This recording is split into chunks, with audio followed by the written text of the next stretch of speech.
It's that time again. It is the monthly Company Cam webinar. And very excited to have this guest with us today. As he and I were just talking about, this is a big topic for those that are growing their business and they're beyond some of the challenges that they may have seen with, having 5 employees or 6 employees or 9, and maybe they're getting larger and there's some things happening. And that's why this is about stop chasing crews and start growing your business with Grant Fuellenbach, who is the founder of Go First Consulting. He hosts the Beyond the Big podcast. He's installed operation systems at 300 plus construction companies. Wow, generating 5.3 million in documented client impact, which is amazing. I'm so excited to have Grant here. First and foremost, little housekeeping items. The chat is for you to use and to make sure everybody's comfortable. Number one, make sure that the two is going to everyone and not just to hosts and panelists. You'll see a 2: down there at the bottom where you type your message. Make sure you have everyone selected and tell us where you're coming in from. So dive into the chat, make sure it works. Tell us where you're coming in from, city, state, country, locale, wherever you are joining us from. Just dive in and throw it in the chat so we can see. We have Napa, California. I always love to see who comes in first, right? Washington, cheers. We have Florida, Seattle, Philly. Lots of Florida folks. Boca Raton, look at this. San Antonio, Greensboro, San Jose, I don't know how you're Ottawa. gonna keep up with that. No, it's I'm going not. It's quick. gonna. Nah. Well, I like to try, and then it's like a test, to see if I can keep going. St. Louis, Philippines, Jackson, Mississippi. This is awesome. White Lake, Michigan, Georgia, San Jose again. There's Vegas, one of my favorite places. This is awesome. So cool to see everybody joining us. Again, we're so excited to have Grant Fuellenbach joining us. Again, this is about how to stop chasing those crews, start growing your business. We're going to talk about what the owner trap is, how to identify it, and all that good stuff. But first and foremost, I want to welcome Grant. Grant, how are you? Thank you for joining us today. Absolutely, John. I wouldn't miss it. I'm stoked to be here. Let's dive right into it. And let's start with the first part. So as we're growing, one of the things that we constantly talk about at CompanyCam, as CompanyCam has grown, is that when we're helping contractors and looking at, okay, what keeps them up at night? What are things they're actually worried about? One of the things that's even different than it was, 5 or 10 years ago, depending on who's using CompanyCam, is we're seeing a lot more folks that are like, well, when I started, I had, 5 people or 3 people, or it was just me and a partner. Yeah. And now I'm growing, which brings a whole new set of issues. And that it kind of is a good dovetail into what the owner trap is. So let's just start there. What is the owner trap? Yeah, it's basically when you're having a hard time letting go. I'll just keep it simple, right? Yeah. So you're used to being, I like this term, but I think it's overused, like the chief everything officer, Yep. like Yep. it's your baby, it's your company, so you're used to doing everything. Right. But at the same time, when you don't let go of it, when you can't let go, you've become that bottleneck. All Mhm. things kind of, you're the stop block. All Right. things start and stop with you.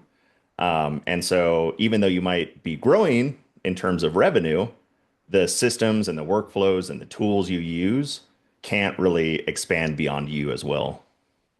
Right. Wait, if you were at a business and you're looking to say, okay, where is this bottleneck showing up? Where would you say are some common places that, because my inclination is the contractors that I've talked to is that when you're small, you're in the field. And then Yeah. when you're larger, it becomes less of you doing the doing of the actual task in the field and more running the business. Is it one of those things where is that transition from field to office? Is it both? Is it back to what you said about being everything? So it's like you're doing stuff that you could easily hire people for, and you just have a hard time seeing that. I guess, where would you say this shows up the most? Yeah, it's a great question. And I would say, on a granular level, this is different for everybody because everybody's going to have that different aha moment where they're like, I need to do something different. Like I'm missing my kids' soccer practice. I'm Yeah. late to pick them up from school, whatever. I'm missing 3 family dinners in the last 2 weeks, whatever it is. Sure. But I would say, the first place that it shows up is actually on your calendar Mm, because it's actually, um, how much time you're spending running to the store to pick up that item that you forgot, or jumping on every client call, jumping on every internal meeting. mhm. You're absolutely consumed with time being spent on your Right. business. Right. Do you, what are some ways? Because I assume all these folks joining us, I assume when it begins, the thought process is, well, no one knows better than me, or it's the whole adage of if you want it done, do it yourself. When you're done right, do it yourself. Yeah. But when the owner becomes the bottleneck, even if the intention is good, it's like, okay, I think I can handle everything. At a certain point, you're just hitting a glass ceiling, right? Because your growth is capped by your own personal capacity to Yeah. do all this. And then we used to have a term, and we didn't invent it, but we certainly stole it. We used it at a past place I was at called "You cannot have a single point of failure," because then Yeah. you have all this knowledge locked into one person, and if somebody happens to move on, or they get sick, or something occurs, you have this roadblock. So, like, when you were looking at companies where this happens, like, how in what big of ways, I guess I should say, and how big of a way does this bottleneck, even if the intentions are good, actually affect a business's ability to grow and really just put a glass ceiling on that? Oh yeah. I mean, so one of the first things that I really like to do is just have people run like a time audit. So just take a look at your calendar, take a look at the last week and see where you're spending time. And the first real big red flag is if you can't dedicate time to doing a time audit, you have a Mhm. problem. Right. Right. If you can't sit down, I don't even have time to see where I'm inefficient in my time. Right. Exactly. Yeah. Exactly. Okay, so let's get to kind of the whole decision architecture problem as you describe it. So, Yeah. through working with your clients, you've found that owner operators' daily work and their decision making falls into a couple of categories. Can you walk through kind of what those categories are, and just kind of, if you're breaking it down for this group who've never looked at it like this, kind of walk them through each one? Yeah, for sure.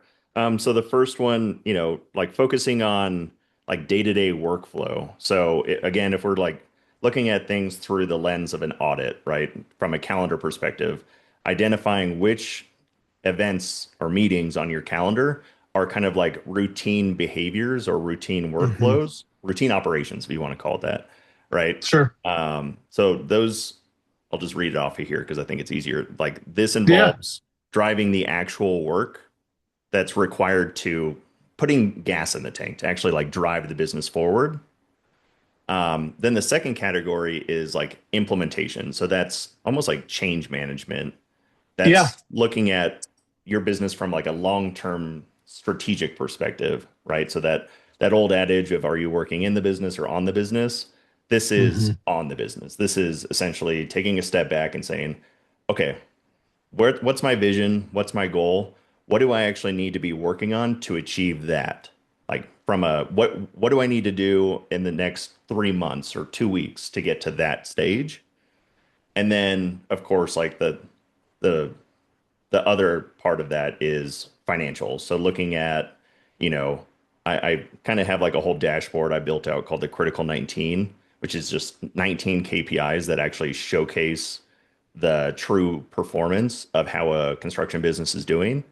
Everything from like your WIPA or work in progress accounting to cash flow to net profit margin, bid to hit ratio, all of that. And then that kind of it falls into your finances, which arguably is like the hardest part of it because it oftentimes brings up a lot of uncomfortable or awkward conversations. Right. Do you, when it comes to, you've obviously seen this in real life, not just a hypothetical situation. So, one of the things, and this was something that we had on here to discuss, but I found it interesting because I've seen this in talking to contractors too. couple things I always heard was, okay, well, if I'm moving from out of the weed, like being in the weeds and being in the day to day, and I move over here, then I've lost control. Yep. And there's the fear of that. The other one I always heard was, well, I know how to do the job. So if I'm in HVAC, I know that is my specialty. If I'm an electrician, I know how to do that. When I move to the office, now I have to make the phone ring. Now I have to generate leads, and now I don't feel as comfortable with that. Are those some of the things that you've seen? Like, really, does this just come down to I don't feel comfortable because I've lost control, and I've lost control of something that I've been doing for a long time that I am really good at. And now that what we're doing is working and we're growing, which is the ultimate goal, or at least it is for those that are doing this and scaling. Do you find that like the hardest thing to overcome is just saying, hey, you have to let go. You have to let go of this. Yeah, I think, growth is growth is amazing, but it's also scary, because in order to grow, you have to get uncomfortable. Like Mm-hmm. that's the name of the game is you have to be challenged, both from a Right. business perspective and then also you have to be willing to learn something new. Otherwise, you're always going to be where you're at. Right. Um, and yeah, so I'd say the letting go part for most people is like such a huge challenge because most people don't even know how to do that. You've probably never delegated or had to hire or, and you're probably not going to get it right the first few times, Sure. but those mistakes that are made, or those like challenges that you overcome will make your business and you as a whole so much stronger, so much better because of the Mhm. things that you'll learn along the way. Yeah. Beverly in our chat brings up a great point, saying being able to delegate is so important as a business owner. And we did a poll here in our webinar, which is what category does most of your time fall into? And there's three choices. One, routine operations, so your day to day workflow. Two, the implementation, that long term planning. And then three, financial, so cash flow, marketing, sales, etc. Interesting enough, 86% say that most of their time falls into that routine operations, day to day workflow. Exactly what we're talking about. Yeah. Um, so then it becomes okay. We've identified what the bottleneck is. We've identified kind of the architecture issue and the lack of like wanting to let go. So let's get to the next topic, which is all right. You've convinced the owner like, okay, I'm ready to give this a go to make this better. Like, what are some of the best or what is the best plan for like getting some things off their plate? Is it like, do you look at it from a bite-sized perspective? Like, look, I know you're not super comfortable from this, so let's just start slow. Let's just take these little things off your plate, Yeah. and then maybe you'll feel more comfortable. Is that kind of how you go into it? 100%. Yeah. Just bringing up that time audit again. Like, I love that concept. And I didn't invent it. I don't think Alex Hormozy invented it, but that's who I learned it from. Yeah, Um, and it's basically like, taking a look at your calendar. You could even do like a screen recording of yourself throughout the day, just seeing where yeah, you're spending time and how much time you're yeah. spending on it. That's a But good idea. then once you have that, and again, you can have AI do this in conjunction with you, but classifying your day into four categories. So essentially, do, which is the tasks that only you can do because of, any number of reason. Delegate, meaning those are tasks that if and when you do have a team, whether it's executive assistants, VAs, or people in house, these are tasks that can actually be delegated. Maybe it's, just lead follow through. Hmm. And then delete. So those are tasks that shouldn't even be on your plate, let alone somebody else on your team. They should Right. just be streamlined and just not even a thought in your mind. And then defer. So those are tasks that basically don't need to be done today. The priority scale needs to be shifted and they can be pushed out a week or two, as long as you don't procrastinate, too hard on that. But basically, classifying your day into those four categories is Hmm. huge because then you can go back and say, okay, these are actually the tasks that AI and whoever else recommend that I delegate. now I know which ones I should actually go back and see if I can hire a VA or a executive assistant or whatever path you want to go down, to take those off of my plate. Can I pick your AI brain for just a second? Like from Please. a, okay.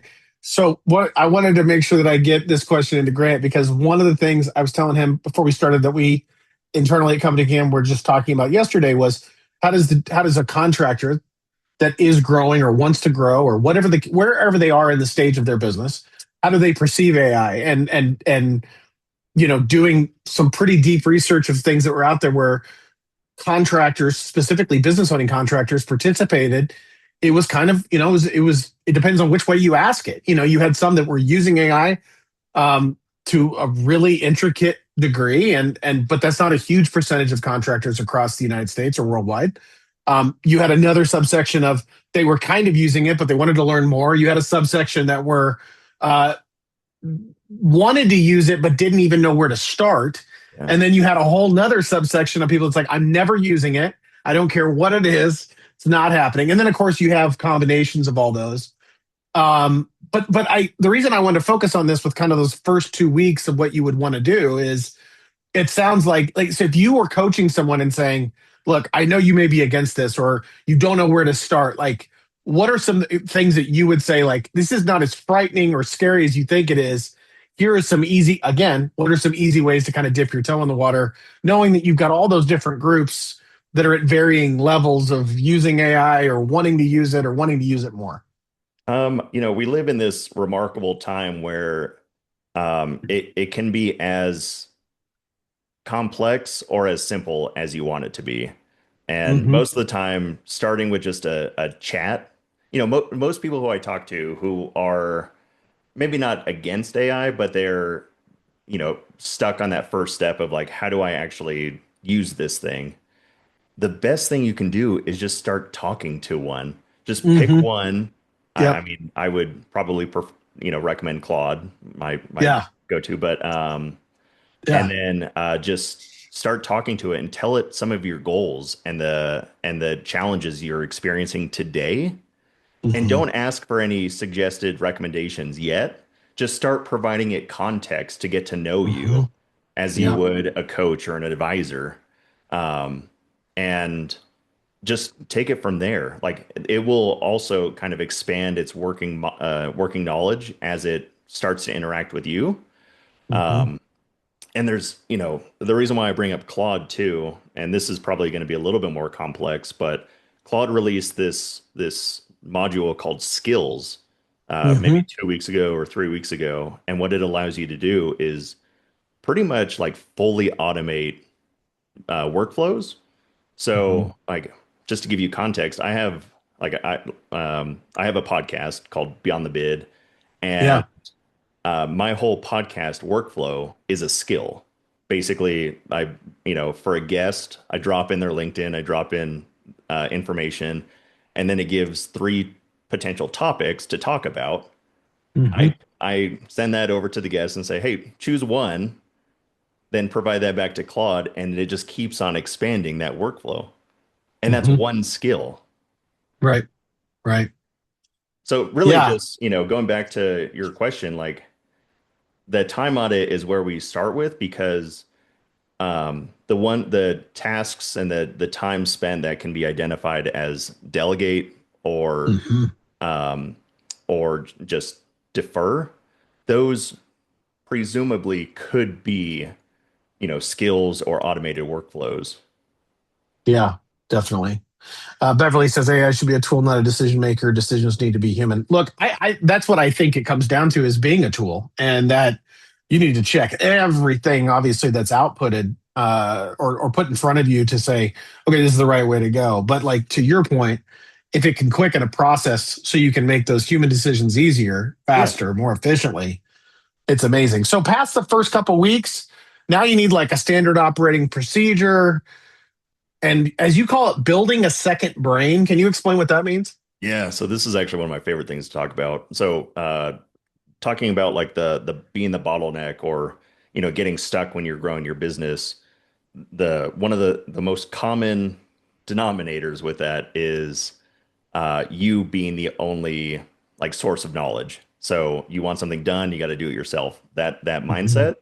A Mhm. second brain is essentially creating a library, if you will, of all of your, not all of, but 80% of your knowledge when it comes to running your business. So your Mhm. messaging, how you respond to emails, how your core values, um, you know, like the company culture, how you guys respond to leads, how you get leads, all of that information can be stored in a second brain. Um, one of my favorite tools is one called Notebook LM. It's free, and basically it creates a version of that. It creates a Mm. version that you can drop in SOPs, you can drop in videos, YouTube videos, pretty much any source format you can think of, and you can share that notebook with everybody on your team and say, hey, here's everything you need to know about how to do your job. This is going to be your primary source. If it's not in here, then you can ask other people. And then once you Mhm. ask other people, and if you guys still don't know, then you can come to me and ask. It's like ask Right. students before you ask the teacher. Yeah, exactly. Um, so that was called Notebook LM. I think Yep. Karen was asking. Yep, Notebook LM. Karen, to your question of the what was good for your SOPs. Sydney, who it says this is Mark, by the way, but posting under Sydney says, Grant, what are the top three easy agents to implement? Not for you, but the newbie. This is Mark, by the way. Hey, Mark. Good to hear from you. Easy agents. Let's see. I mean, it all just depends on like time being spent, right? Yeah. So, like most people I know just kind of suck at getting back to their emails, Mm, spending a lot of time in your inbox. You wake up in the morning and that's the first thing you kind of focus on. And so yeah. having an agent that can know how you know your messaging, know the projects you're working on, and start to build out drafts for you for emails that um, it kind of recognizes that that you should respond to. That's a Hmm. big time saver. Yeah. Um, Another one, I mean, I don't know if I would classify this as an agent, but just record your meetings, both internal and external, Yep. because there's so much valuable insight that you should probably be harnessing and going back to. Um, and whether that's stored in Notebook or Obsidian or Claude or anything, just having a workflow that you can start recording all of those meetings. Um, and then let's see, the third one is, yeah, basically um, another easy agent.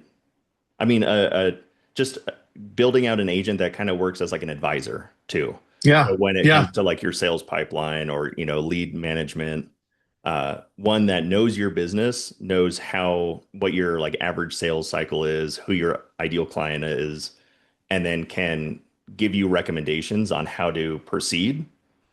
Um, Yeah. that one might be a Yeah. little bit more complicated, but should get you in the Well, right you know track. what? As a bridge to that, to what you said earlier about just chatting with it, this is John Uncle John's helpful tip today for those that want to get into AI. I always say is that, you know, a lot of times people overcomplicate it because they don't think they can just talk to it. They think they need like a certain set of code instructions or something. But truly, you bring up a great point about just talking to it. And I always say, like, ask it to put itself in shoes of whatever it is you're asking. Meaning, if you want it to be an advisor, start the chat with, you are my advisor and you are XYZ. If you want it to look at things from the perspective of, I want to send this to a longtime customer. Go ahead and put it in that role in the beginning of the chat, whether you're using Claude or whatever. Just saying, you are a customer that has been with me for 2.5 years. You own this type of company, this type of company, this type of company. Tell me what you would think and how you would read this. And then you're already starting from a better place of just going, hi, Claude.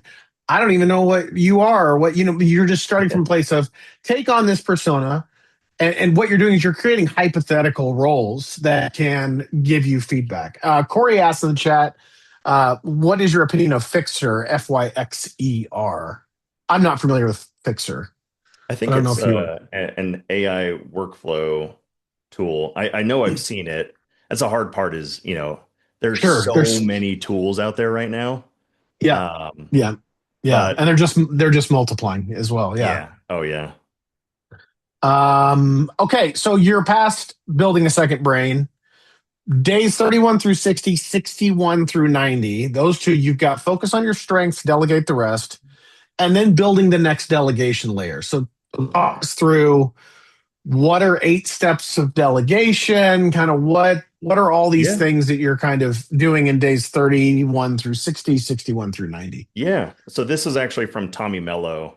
I'm a big fan of just his style of delegation, how he's built his companies. I actually have them written down on the wall. And so these aren't necessarily, I mean, hence why I have it written down on the wall. It's not exactly easy to remember, but Yeah, once you kind of build this into a consistent workflow, or, even better, train an AI model or a thread on this workflow, on these 8 steps, then it kind of can do the delegation or that workflow for you. But number one is just getting understanding of based off of our overall strategy. So, growing the company to X mark, what needs to get done? So what tasks do I actually need to be focusing on? Two, why does it need to get done? So what is going to be the impact of that? Three, how can it get done? So understanding your resources, whether that's I like the 3 Ps. So you have people, platform, and process. Platform is like your tech stack, what tools you have sure. at your available, and then process is essentially what workflows you have available right now or that are consistent. Four, how important is it? So are you using priorities in your tasks? And if not, you absolutely should be. Five, when is the true deadline? So kind of a critical path, or if you think of your business like the process on a Gantt chart, like what are the dependencies? What needs to happen in order for this project, the business, to actually grow? Six, when are the check-ins? So again, thinking of everything on a Gantt chart, like what point do we pause and say, did we accomplish what we need to have accomplished? And then going back to it, seven, what happens if we don't do this or do follow through with it? So what are what's that, the financial impact, the business impact, um, and then eight, of course, is like going back and getting feedback. Uh, so providing feedback on the task. Did it take longer than I expected? Was it harder than I expected? Did I not have the right resources? And getting everybody to sign off on it too. There's a Yeah. lot of power in getting a signature on that 8 steps. I also I'll throw this other little nugget in.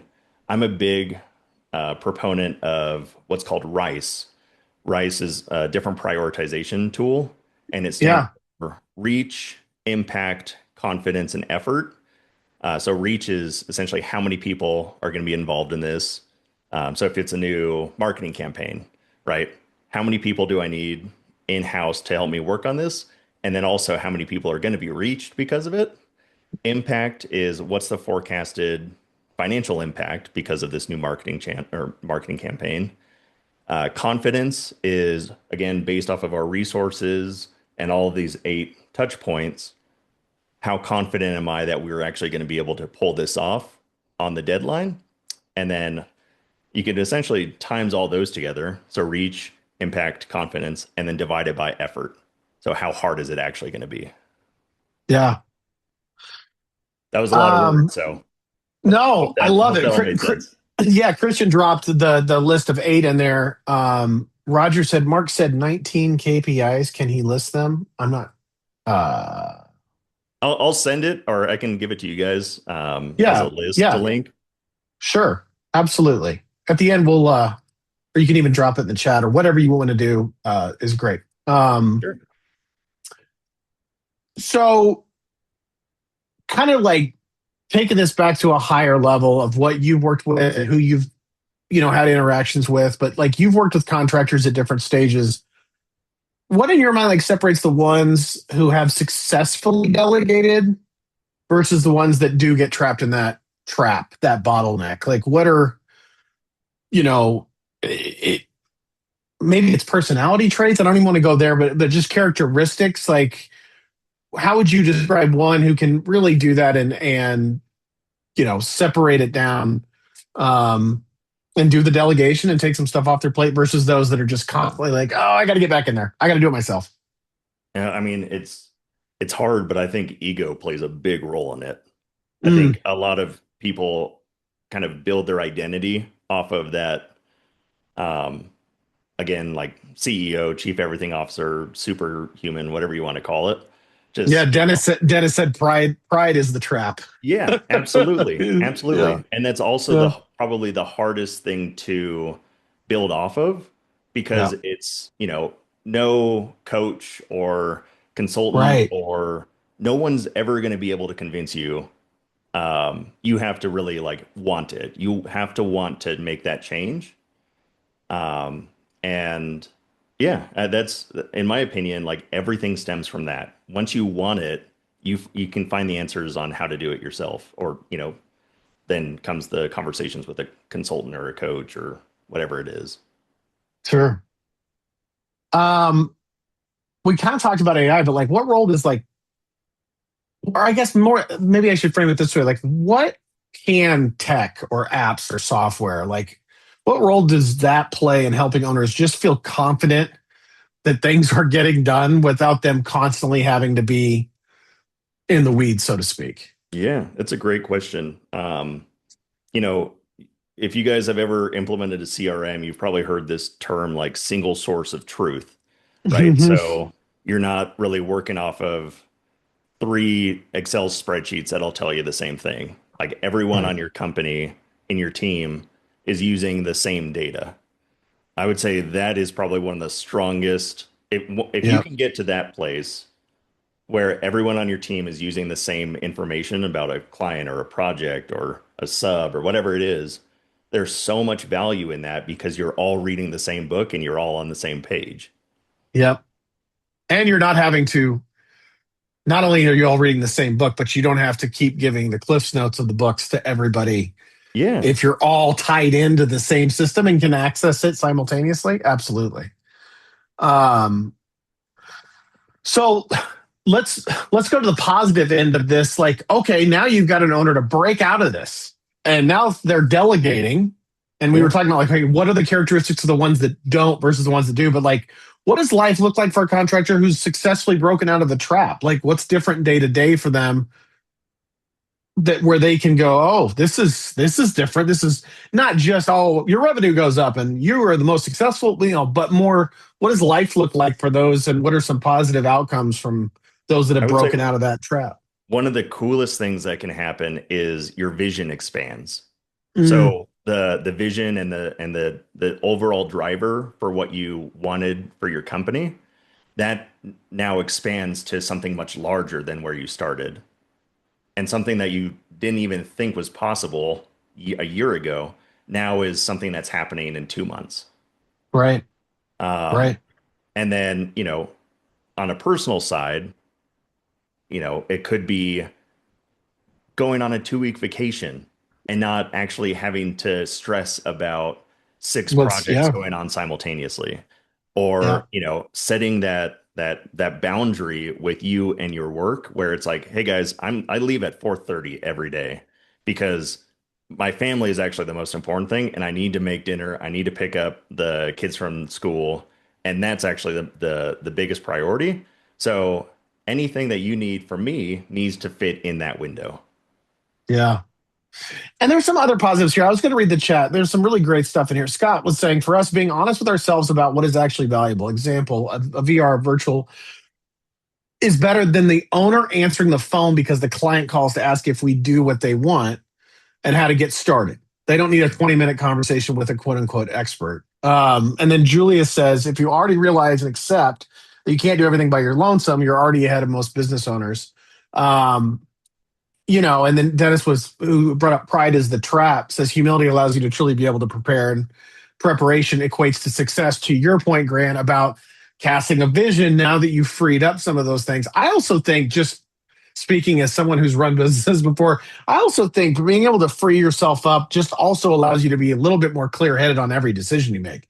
If you're not as scattered, you're not Yeah. as stressed, and therefore you can take a breath and sometimes look at things in a more positive light. If you're like me, sometimes if you have this problem over here, it's hard to compartmentalize that and go, oh, I'll just ignore it for a while and be super positive over here. It's like I need to clean up my whole house before I can sit down and focus. And so I just think having that off your back, so to speak, Yeah. opens you up for so much, so much. Absolutely. Yeah. Clarity is king in all things. Love it. Okay, wrapping up. If anybody has any last minute questions, now is the time to throw them in there so we can get them to Grant and he can answer them. I see we have a discussion going on about CRM recommendations. I'll let everybody in there just talk about it. You know, uh, but Christian does have some links that I know Grant does want shared that he is going to drop in the chat for everybody. And Grant, why don't you tell everybody just a little bit more about your podcast, about Go First Consulting, how they can reach you. If they have questions for you after this webinar, I'll give you the floor to kind of let everybody know all that so I don't screw it up. No, I appreciate that. Not that you Yeah. would. Um, so yeah, I host a podcast called Beyond the Bid. Basically, I bring on builders and construction pros, and we just talk about practical AI workflows for construction. So talking about, again, different tools like CompanyCam, JobTread, how those fit in, and then also where AI is playing a role, like what problems it's overcoming.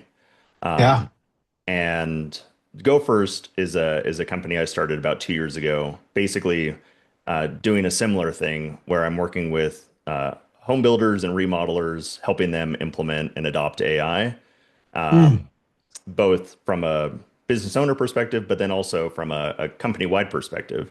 So a lot of the things that John and I are talking about today with that second brain, with where to get started with agents, a lot of that falls in line with the tools and the services that we essentially provide. love it. That's fantastic. This has been great. We do have one last question. Since David said, Grant, Dave here. What are your top three AI chat apps that you like the most for construction? Oh, I'm assuming Claude's up there. yeah, Claude is up there. Let's see. I'm a big proponent of JobTread. Yeah. Just as I think they're so Claude actually built out a connector to, or JobTread built out a connector to Claude about 2 weeks Cool. ago, which has been a game changer for a lot of people. And then the third one, well, I'll actually add four, so I'll Yeah. cheat the system. You're getting a Uh, bonus one. That's what he's saying. yeah, You're getting a bonus one. lucky you, Dave. Uh, And the third one is actually a website called Prompt Cowboy. And so Oh. what it does is, again, free tool. It allows you to jot in any idea, right? So it could be like, I want you to act as an advisor. Here are some ideas. Here's a goal. What it will do is it will actually expand on that, and then ask you some clarifying questions. And once you answer those, it will even further expand on that prompt. So then when you throw that over into your chat or Claude or Gemini, you don't have to waste so much time having it get to know exactly all the context. Mm, That has been such a time saver. that's cool. That's very Yeah. cool. Yeah, yeah. And then number four is Notebook. Notebook being another free tool. It's a tremendous resource if you're just looking to start building out that second brain, or even just have a place to house all of your SOPs, or your working knowledge about your company. Mhm. And the killer part about it, not only, so this is going to sound really nerdy just for a second, but it's different No, than fire like away. ChatGPT or Gemini or Claude, which are large language models, LLMs. Notebook stands for, or it's a RAG model, Retrieval Augmented Generation. And really, the only thing to know there is, unlike an LLM, which will probably hallucinate or make some stuff up when you ask it, you know exactly where the answers are coming from when you ask Notebook because it's pulling from the sources that you provided it. Hmm. So Hmm. everything is cited and everything is actually true depending on the sources that you provided. The other side of that coin too is you can create some remarkable stuff with Notebook. You can create quizzes, SOPs, videos, infographics, slide decks, tons of different assets from essentially a free tool. That's really cool. That is really cool. Shannon says, Grant, can you share your tech stack? I don't know if you want to go all the way through it, but you can Uh, summarize it, maybe. Yeah. yeah, sure. So Claude I use a lot because this is kind of the cool part about the age that we're in, where AI can actually connect to your tech stack. So all most of the tools that you use are either API or MCP based, and you can connect, like I said, JobTread to Claude. You can connect like a screen recording tool or Zoom to Claude, and then interface, have Claude actually run workflows for you. But some of the tools I use, like I'm a big proponent of another tool called Tella. It's like if you guys have used Loom before, it's similar to Hmm. Loom, but I'm kind of biased. I think it's a lot better because there's just so much more you can do with it. So I edit my whole podcast through Tella, Mm, and that streamlines so much of that work. yeah. The reason why I even got into that is because I was getting on shows, and sometimes the turnaround time for a video is like 6 to 8 weeks. Yeah. And I was like, well, I could probably take a stab at it, and threw it into Tella, had AI do all the editing, and my turnaround time is literally 45 minutes after we're done with the podcast. Amazing. Amazing. Tella. Dennis want to know how it's spelled. Tella Yeah, with an H. T. Tella. There you go. Tella for Dennis. This has been awesome. Grant, can't thank you enough. Thank you for joining us today. And yeah, just been fantastic. Go check out Beyond the Bid. Go First Consulting. Check out my friend Grant. This has been phenomenal. Let's talk again soon. Absolutely. Thanks for having me on, John. You bet. Have a good day, everybody. Bye, guys.